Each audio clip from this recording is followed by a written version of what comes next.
नमस्कार दोस्तों, ये चेहरे याद हैं आपको?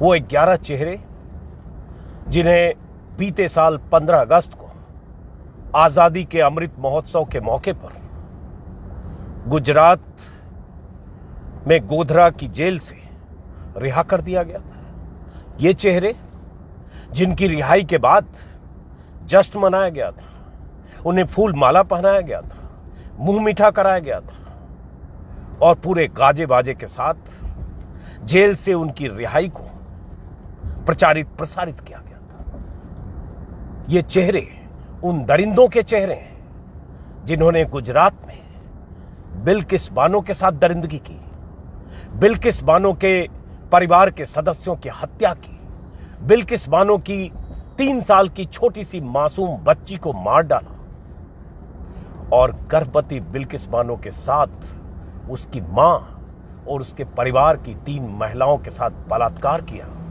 7 लोगों की हत्या की थी, 6 लोगों को मारा या क्या किया अब तक उनका पता नहीं चला। लेकिन ये सब गुजरात सरकार की मेहरबानी से, केंद्रीय गृह मंत्री अमित शाह के मंत्रालय की रजामंदी से गुजरात में गोधरा जेल से 14 साल की सजा काटने के बाद सजा माफी नीति के तहत रिहा हो गए थे। बहुत बवाल मचा था, बहुत सवाल हुए थे कि ऐसे दरिंदों को जेल से छोड़ा कैसे जा सकता है। सिर्फ सजा माफी नीति की आड़ में सरकार रजामंदी कैसे दे सकती है। लेकिन अब जब बिल्किस बानो के साथ बहुत सारे लोग, कुछ याचिकाकर्ता, कुछ एक्टिविस्ट लगातार सुप्रीम कोर्ट का दरवाजा खटखटा रहे थे कि बिल्किस बानो को इंसाफ मिले और इन दरिंदों को, जिन्हें गुजरात सरकार की सजा माफी नीति के तहत बहुत चालाकी से जेल से बाहर निकाला गया है, इन्हें फिर से सलाखों के पीछे ठूसा जाए। सुप्रीम कोर्ट में सुनवाई हुई है दोस्तों। उम्मीद की एक किरण जगी है कि इन दरिंदों को फिर से सलाखों के पीछे ठूसा जा सकता है। हुआ यह है कि सुप्रीम कोर्ट में बिल्किस बानो के दरिंदों की रिहाई के खिलाफ सुनवाई के दौरान सुप्रीम कोर्ट ने जो गुजरात सरकार को कहा है, जो फटकार लगाई है, वो बहुत अहम है। कहे तो गुजरात सरकार का न सिर्फ मुंह काला हुआ है, बल्कि सरकार सुप्रीम कोर्ट में एक्सपोज हुई है। कैसे? आज के अखबारों की हेडलाइन है। वीडियो तो मैं इस पर कल रात ही बनाना चाहता था क्योंकि खबर कल शाम को आ गई थी, लेकिन किसी वजह से मैं कल वीडियो नहीं बना पाया। आज मैं कहीं बाहर जा रहा हूं तो मुझे रहा नहीं गया, लगा कि ये बात आनी चाहिए कि कैसे सरकारें ऐसे दरिंदों के प्रति मेहरबान होती है, और वो सरकार जो बीजेपी की सरकार है। और दरिंदे जब रिहा हुए थे तो गोधरा के ही एक विधायक ने, CK राहुल जी, अगर मुझे नाम याद है, बयान दिया था टेलीविजन चैनल पर और कहा था कि ये संस्कारी ब्राह्मण थे। और वही विधायक उस कमेटी में थे जिस कमेटी ने इन्हें सजा माफी नीति के तहत छोड़ा था। लेकिन सुप्रीम कोर्ट में क्या हुआ है? सुप्रीम कोर्ट ने सवाल पूछा है गुजरात सरकार से कि दोषियों को क्यों छोड़ा?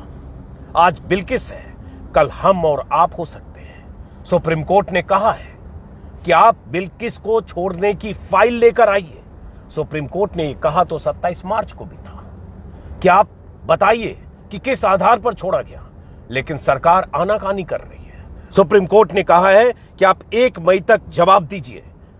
अगर सब कुछ कानून के मुताबिक हुआ है तो इसमें छिपाने को क्या है? अगर दोषियों को रिहा करने की वजह नहीं बताते हैं तो हम अपना निष्कर्ष निकालेंगे। ये सुप्रीम कोर्ट में जस्टिस जोसेफ और जस्टिस नागरत्ना की पीठ ने कहा है। और भी बहुत कुछ कहा है, वो आपको बताता हूं। मैंने पहले भी इस पर मुझे लगता है 6, 7, 8 वीडियो बनाए थे, और तब भी बार बार मैंने भी अपील की थी सुप्रीम कोर्ट के जजों से कि माय लॉर्ड, बिल्किस को इंसाफ देने की जरूरत है। लेकिन बीजेपी के तमाम प्रवक्ता, नेता बचाव करते रहे गुजरात सरकार की उस माफी नीति की, जिसकी आड़ ली गई इन दरिंदों को छोड़ने में। सुप्रीम कोर्ट ने कहा है, बहुत तल्ख तेवर के साथ पूछा है कि दोषियों को सजा से पहले क्यों छोड़ा? आज बिल्किस बानो के साथ हुआ है, कल किसी और के साथ हो सकता है। और सुप्रीम कोर्ट में जो सुनवाई हुई है, जिसमें गुजरात सरकार की तरफ से वकील और सुप्रीम कोर्ट के जजों के बीच जो दलील और बहस हुई है, उसमें भास्कर के हवाले से बता रहा हूं सुप्रीम कोर्ट ने कहा कि शक्तियों का इस्तेमाल जनता की भलाई में करें। इनकी रिहाई क्या संदेश दे रहा है? जस्टिस नागरत्ना ने कहा, जब दोषियों के वकील ने जवाब दाखिल करने के लिए समय मांगा और सुनवाई स्थगित करने की मांग की, यही चालाकी है सुप्रीम कोर्ट में बार बार जो हुई है। और यह भी आपको बताते हैं कि इन दोषियों को सजा तब मिली थी जब सीबीआई के स्पेशल कोर्ट में सुनवाई हुई, सीबीआई जांच हुई। और सीबीआई जांच तब हुई जब गुजरात सरकार की पुलिस ने लीपापोती की। इन लोगों ने एनएचआरसी से लेकर सुप्रीम कोर्ट का दरवाजा खटखटाया।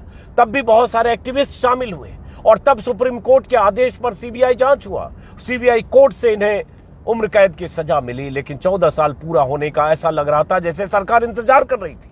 14 साल पूरा हुआ और सजा माफी नीति की आड़ लेकर उसी 15 अगस्त को छोड़ा गया, जब 15 अगस्त को प्रधानमंत्री मोदी आजादी के अमृत महोत्सव के मौके पर महिलाओं के मान और सम्मान की बात कर रहे थे। लाल किले से जुमला महिलाओं के मान और सम्मान की बात, महिलाओं को इज्जत देने की बात, और उसी वक्त गोधरा जेल से ऐसे दरिंदों को रिहा किया जा रहा था। यह सरकार का दोहरा रवैया, दो मुंहापन उस दिन दिखा जिस दिन लाल किले के भाषण और इनकी रिहाई की तस्वीरें आई थी। बहरहाल जस्टिस नागरत्ना ने कहा कि जब भी मामले की सुनवाई होती है, एक आरोपी कोर्ट में आएगा, वह कार्यवाही स्थगित करने की मांग करेगा।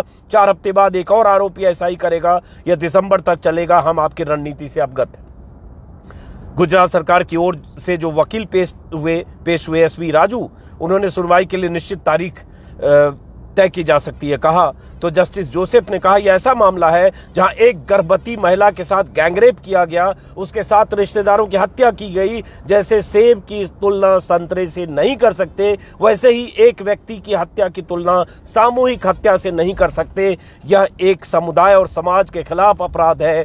हमारा मानना है कि आप अपनी शक्ति और विवेक का इस्तेमाल जनता की भलाई के लिए करें। दोषियों को रिहा करके आप क्या संदेश दे रहे हैं? बहुत बड़ी बात कही है सुप्रीम कोर्ट ने दोस्तों, कि आप दोषियों को इस तरह से रिहा करके क्या संदेश दे रहे हैं, क्योंकि इसी रिहाई की वकालत बीजेपी नेताओं ने की थी। बीजेपी के विधायक ने तो संस्कारी ब्राह्मण ही कहा था, और तब भी सवाल उठा था कि अगर सीबीआई कोर्ट से ये कन्विक्टेड है, अगर गैंग रेप और सामूहिक हत्या में कन्विक्टेड है, तो फिर हाईकोर्ट तक इनकी सजा बरकरार रही, तो फिर कैसे इन्हें सजा माफी नीति का फायदा मिला? तो पता चला था कि अमित शाह के मंत्रालय की एक चिट्ठी सार्वजनिक हुई थी, वो भी अपने वीडियो में तब दिखाया था कि गुजरात सरकार ने अनुमति मांगी, चूंकि सीबीआई की जांच से जो सजा मिलती है उसमें केंद्र सरकार की अनुमति चाहिए सजा माफी नीति के तहत उनको रिहा करने के लिए। तो वो चिट्ठी जो अमित शाह के मंत्रालय से आई थी, गुजरात चुनाव के पहले सब खेल हुआ था। तो बहरहाल जस्टिस ने कहा कि सेब की तुलना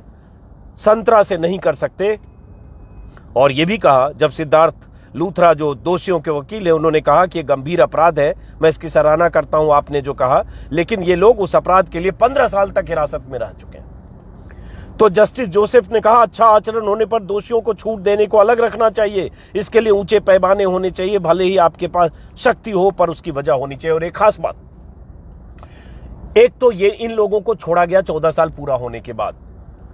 गुजरात की सजा माफी नीति को लेकर बहुत सवाल उठे, मैंने भी कई बार कहा है, लेकिन जब ये जेल में थे तो इन अभियुक्तों में से कई ऐसे हैं जो 1-1 हजार दिन, लगभग 3 साल तक, उस 14 साल में 3 साल पैरोल पे रहे, पैरोल पे बाहर रहे, बार बार 2-2, 3-3 महीनों के लिए पैरोल पे रहे। इससे समझिए कि सरकार और सिस्टम की मेहरबानी। और गुजरात में सरकार किसकी थी, मुख्यमंत्री कौन थे, ये आपको पता होगा। बिल्किस बानो की वो तस्वीरें जो सोशल मीडिया पर जब तक दिखती है, वो महिला जिसकी उम्र 21 साल थी, जो गर्भवती थी, गोद में 3 साल का बच्चा था, गुजरात में दंगों के बाद जान बचाने के लिए अपने परिवार के साथ, जो एक्सटेंडेड फैमिली है उन सब के साथ भाग रही थी। भागते हुए उसे पकड़ा गया। उसके परिवार में महिलाओं के साथ बिल्किस समेत रेप किया गया। बोलते हुए ये रोंगटे खड़े हो रहे हैं, क्योंकि सोचते हुए रूह कांप जाती है कि क्या हुआ होगा बिल्किस के साथ। रोंगटे खड़े हुए हैं। लेकिन उसके बाद जरा सोचिए उस सरकार और सिस्टम और बीजेपी नेताओं की उस फितरत को। जहन में कितनी नफरत बिल्किस के लिए होगी या उस समाज के लिए जिसके साथ गुनाह हुआ, और कितनी मोहब्बत, कितना प्रेम, कितना स्नेह, कितना नरम रवैया इन दरिंदों के लिए जिसे छोड़ दिया गया, जिनका मुंह मीठा कराया गया। कोर्ट ने और भी बहुत कुछ कहा है। कोर्ट ने कहा है, मैं देख रहा हूं अलग अलग अखबारों में खबर छपी है, लेकिन सब जगह हेडलाइन यही है, टाइम्स ऑफ इंडिया की भी हेडलाइन यही है, centre Gujarat reluctant to show Bilkis files, SC wonders high why. सबकी हेडलाइन यही है कि सेंटर, केंद्र सरकार और गुजरात सरकार बिल्किस की फाइल दिखाने के लिए रिलक्टेंट क्यों है? क्योंकि उसी फाइल से पता चलेगा, उसी फाइल की नोटिंग से पता चलेगा किसने क्या लिखा बिल्किस के दरिंदों को सजा माफी नीति का फायदा देने के लिए। तब कहा गया था कि पंचमहल के डीएम, पंचमहल के एसपी, जो जिला है जहां जेल में ये बंद थे, गोधरा जेल में, तो वो और 3 स्थानीय नुमाइंदे थे, जिसमें 2 बीजेपी के विधायक थे, शायद 1-2 और बीजेपी की कार्यकर्ता, जो सामाजिक कार्यकर्ता थी महिला लेकिन बीजेपी की थी। इन सब ने मिलकर सामूहिक तौर पर फैसला किया और उसके बाद इनकी रिहाई कर दी, रिहाई के लिए रिकमेंडेशन किया, सिफारिश की।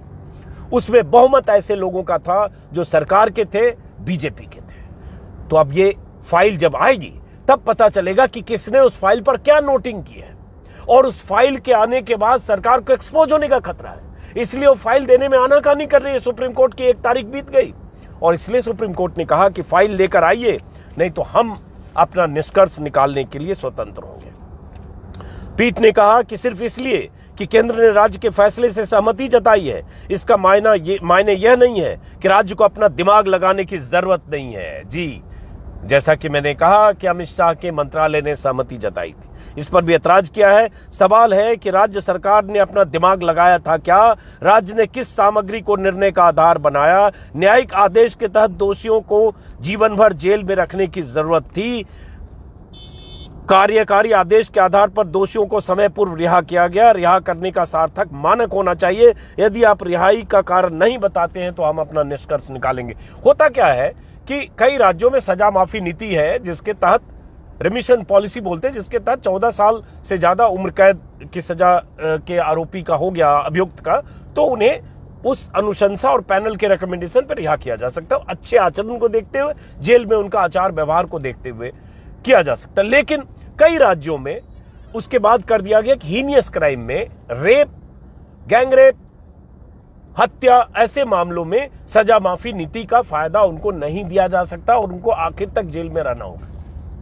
लेकिन इस केस में गुजरात सरकार ने पुरानी सजा माफी नीति की आड़ ली, जिस सजा माफी नीति को गुजरात सरकार ने ही बाद में बदल दिया था। तो खैर, तो इस पर भी ऐतराज जताया है। उसके बाद यह भी कहा है सुप्रीम कोर्ट ने कि हम स्वतः संज्ञान लेकर अवमानना की कार्रवाई शुरू कर सकते हैं, क्योंकि आपने रिकॉर्ड पेश नहीं किया है। पीठ ने 28 मार्च को गुजरात सरकार को निर्देश दिया था कि जो कारण आपने बताए हैं रिहा के, उसकी फाइल दे। तो 2 मई को अब इसके लिस्टिंग हो गई है। चीफ जस्टिस नागरत्ना और जोसेफ की पीठ ने यह भी कहा कि ऐसे अपराध सामान्य रूप से समाज और समुदाय के खिलाफ होते हैं। आप क्षमादान देते हैं तो आप पीड़ित के दर्द की तुलना हत्या के सामान्य मामले से नहीं कर सकते। और वही बात जो बार बार कहा जा रहा है कि शक्ति का वास्तविक प्रयोग हो, सत्ता का कोई गैर कानूनी प्रयोग न हो। जिस तरह का अपराध किया गया था वो भयानक था, और जो पैरोल दिया गया 1000 दिन का, उस पर भी कोर्ट ने ऐतराज किया। ऐसे बहुत सारी चीजें अखबारों में हैं, आप तक पहुंच चुकी होगी, मैंने वीडियो में पहले भी बात की थी। सवाल यह है कि सरकार का रवैया, बीजेपी सरकार का, अमित शाह के मंत्रालय का, बीजेपी विधायकों का, और अब उम्मीद सुप्रीम कोर्ट से। और एक चीज मैं इस वीडियो को खत्म करते हुए जस्टिस जोसेफ और जस्टिस नागरत्ना को सलाम करना चाहूंगा। बीते कुछ दिनों के दौरान उनके कई फैसले ऐसे आए हैं जो इस सरकार के लिए तमाचे की तरह हैं, और खास तौर से जब से सीजेआई चंद्रचूड़ बने हैं तब से सुप्रीम कोर्ट से उम्मीद पहले से ज्यादा हुई है। सुप्रीम कोर्ट के कई फैसले ऐसे हैं जो सरकार के लिए बहुत मुसीबत पैदा करने वाले हैं। इसलिए बार बार ये बात हो रही है कि अगला करीब 1.5 साल तक, पौने 2 साल तक सुप्रीम कोर्ट के सीजेआई रहेंगे चंद्रचूड़।